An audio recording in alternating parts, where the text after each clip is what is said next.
Hello everyone, welcome to my channel. My name is Henry and we're going to talk about a few things in this channel. So I'm not going to give you any financial advice. I am by no means a trader or anything like that. I am a real estate broker, but I do invest in real estate property. I buy and flip property, but I'm just going to talk about my daily life and things that excite me and things that I'm passionate about in this channel. So thank you for tuning in. Today, basically, we welcome you here from Los Angeles. Cheers for everyone out in quarantine mode. This is probably like day 17 or 21 for us that we're in quarantine mode. Me and my girlfriend, we're trapped in the house, so who would have ever thought that Purell would be a commodity, right? Like, spray on some hand sanitizer and stay safe. So, with that being said, I mean, how are you guys doing? Are you guys freaked out, scared? Have you guys adapted to this way of living? I think we've adapted to it kind of because we worked from home anyway. So being that we are self-employed, yeah, it was kind of the norm. Just waking up and do we have appointments with clients? Do we go to the office? So that's kind of what drew me to real estate. One of the things I like is making my own schedule and doing the things that we love. One of the downfalls is that you have to be really good at managing your time and staying motivated. So if you're looking at going into that career. One of the things we could talk about right now, unemployment rose. It's up to 4.4% in March 2020. That's the highest since August 2017 and above the market expectations of 3.8 according to Trading Economics. As the COVID-19 crisis threw millions out of work, the numbers of unemployed increased by 1.3 million to 7.14 million. While that number is still going to hike, I think it's expected to rise. There's a lot of people out of work, and so the sad part about the COVID-19 is not really, well, obviously the deaths and the death toll, the number of people suffering, and this is pretty sad. I mean, if you really think about it, this is a disease where if you catch it, you die alone. It's pretty sad. You can't get a family member to be with you. You got to be quarantined. You'll probably Zoom and FaceTime or something, but it's pretty sad. My heart goes out to all the people that are suffering from this right now and who are victims of this deadly disease. So based on the numbers from Italy and China and other countries that have gotten it, we're kind of lucky that we were like the third or fourth country that really got it in a big way, following China, Korea, Italy, then us.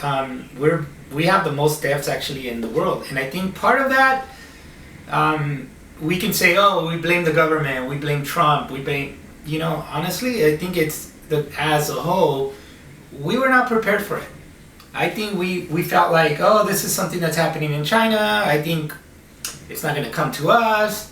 Well, me and my girlfriend, we were at Home Depot one day and I looked and I said, you know what, we should start getting some of these supplies because it might come here. It's just, I mean, if you look at the past, you look at SARS, H1N1, you look at, I mean, even the Spanish flu, if you've read about it in history books, you think, okay, it may happen or it may not.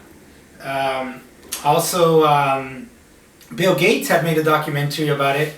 I don't know, like, if you look in YouTube, he has a video that's trending. It was like in 2017 or 16 where he came out and he did a TED Talk on epidemics and how we are not ready for it. And he was absolutely hit the nail on the head. We're not ready for that.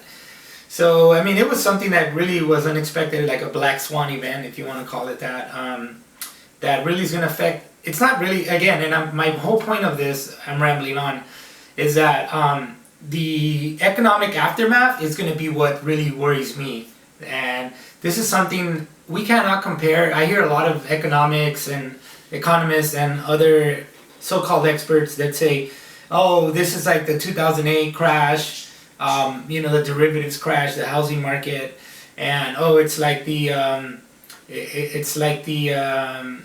19 28 Great Depression. Well, no, this is very unique in the fact that this is global. This is something that we can't control. It's something we can't see.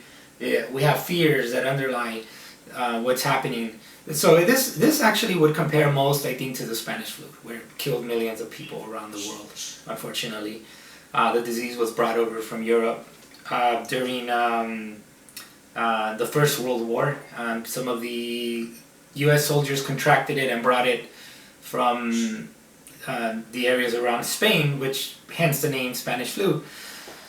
Correct me if I'm wrong, but I think that's what I know as I'm not a historian, but that's what I've read about it. So anyway, the economic aftermaths, I think, is what something we got to prepare for, which is gonna segue into my next topic. I'm starting to buy silver coins. You would hear a lot of Robert Kiyosaki. You hear Peter Schiff. All these other financial experts say buy silver, buy gold. Right now's the time to do it. It's never a bad time to buy gold and silver. So actually, we're gonna have a contest. Since we're starting off the channel, we want to gain subscribers. If this is valuable to you or entertaining, and by all means, we welcome good comments, bad comments, anything we can improve on. This is our first channel, so this first time running it, so the sound might not be that good. I apologize. I promise next time we're gonna get better sound equipment and as we grow and improve, right? My girlfriend's actually the director right now, so give her a thumbs up. So basically, you know, you can buy a silver coin. I think the Liberty coin, I think now you can get it for under $21. You should be getting under $21. I would stay away from coins that are priced higher, like $50, because it's a special coin or whatnot. That's just my advice. I think just stay away from that. So anyway, my point is we're gonna give away one of these silver coins to a lucky subscriber, the 100th subscriber. I'm going to start buying some gold. I have some gold orders coming in. Right now, let's look at the price of gold. The last time the price of gold actually just jumped up. It's $1,704 for the spot price of gold. So that's amazing. I think get gold. I'm actually invested in a stock called Newman. It's NEM. It's a great company. I put about 70% of my stock portfolio in that I trade through Robinhood, E-Trade, and Ameritrade, TD Ameritrade. I actually like Robinhood for when I'm trading on my mobile device, but for options and if you're more advanced, I would suggest E-Trade. It's a lot better platform for that. So the only fun part is that I have to wake up at 6 a.m. and then put a snooze at around 6:30 when options start trading, and then go back to sleep. So that's been my routine.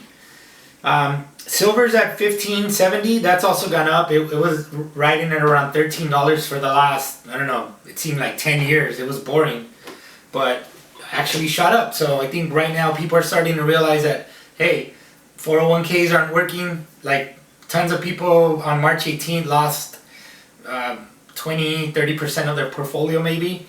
I know I lost a lot of money there. But then the last couple months with, I think, the injection of the Fed, injecting $2 trillion into our economy. I don't even know if that's taken place yet. I think more of it has been the consensus of that we've reached the curve of the COVID-19, that we're straightening out the curve, as Cuomo would put it. I think that's kind of what we're listening to the news. Right now, everything's based on COVID-19. That seems to be stealing the headlines on. And I'm also going to put a link below on if you want to sign up for a free E-Trade account. Robinhood account. If you want to sign up, they'll give me a free share and you'll get a free share, and it'll probably be like a $4 share. Although they say that you can win Apple and Tesla or something. They rarely get those. I think those are like far and few between. But hey, free stock, whatever, right? Can't complain. You should be putting your money away. I think you should put at least 10-15% away in your money. Again, I'm not giving you financial advice. This is just something I do and I practice. You're going to hear my birds too every so often. Get used to them. They're Australian parakeets. And that's another beautiful thing. It's good to have life in your home. I think having plants, having birds, having something of life is very, it's recommended. Have some cigars if you're bored.